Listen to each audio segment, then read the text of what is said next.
One of the hardest parts of helping an aging parent is when they don't want your help. You can see the risks, you can see what could happen, but they don't see it in the same way. And no matter how much you try to explain it, you can't force someone to accept help they don't want.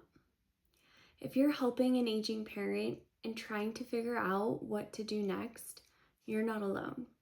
Hi, I'm Stacy, and welcome to the Aging Parent Guide. I work in healthcare, and I've also spent years helping my own family navigate aging, illness, and major life transitions. And today I want to talk to you about something that I think so many people struggle with: helping an aging parent who doesn't want help. If you're dealing with this, you are definitely not alone. This is one of the most common situations in caregiving, because from your parent's perspective, accepting help can feel like losing independence, losing control, or admitting that something is changing. And that's not an easy thing to accept. One of the hardest parts is you start seeing things they don't. You notice fall risks, changes in behavior, health concerns, and you start thinking ahead. What happens if this continues? What happens if something goes wrong? But from their perspective, they may feel fine, or they may not want to admit that something is changing. And that disconnect is where a lot of the frustration comes from. This is something I've had to navigate with my mom. She can be very stubborn and resistant to help, even when it's something that could make things safer or easier. And I think what makes this so hard is that you're trying to help someone who doesn't always want the help. There have been moments where I've had to step back and realize I can't force her to see things the way I do. And that's a really difficult place to get to, because you're coming from a place of care. And I see this from the other side too, working in healthcare. I've taken care of many patients in the hospital whose adult children are incredibly frustrated. They want their parent to get stronger. They want them to participate in therapy. They want them to do what's needed to recover. And they'll say things like, "Can you push them more? Can you make them do it? Or can you force them to work with physical therapy?" And I understand where that's coming from, because they're scared. They're trying to help. They want a better outcome. But the reality is, we cannot force someone to accept care against their will.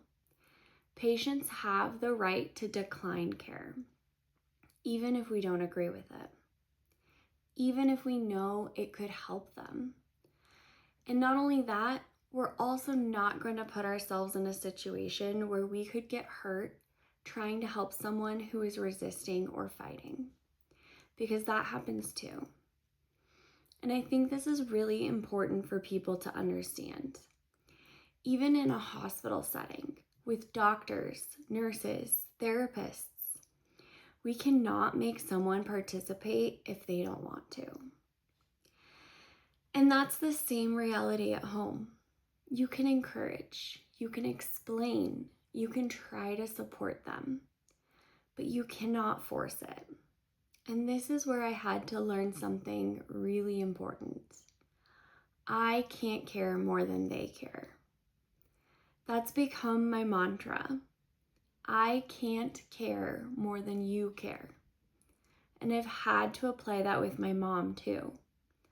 I will show up, I will support her, I will guide her, but I can't do it for her.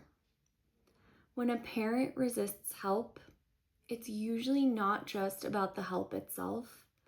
It's about what that represents. It can mean losing independence, feeling like a burden, fear of change, or fear of what's coming next.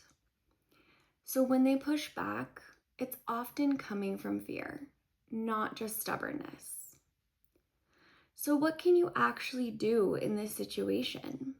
A few things that can help include, instead of trying to change everything at once, try small adjustments. Involve them in decisions. People are more open when they feel included.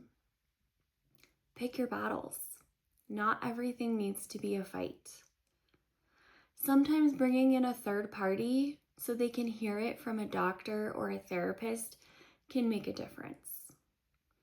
If there's a real safety concern, that's where you may need to be more firm. And remember, we can't change other people. We can only change how we react.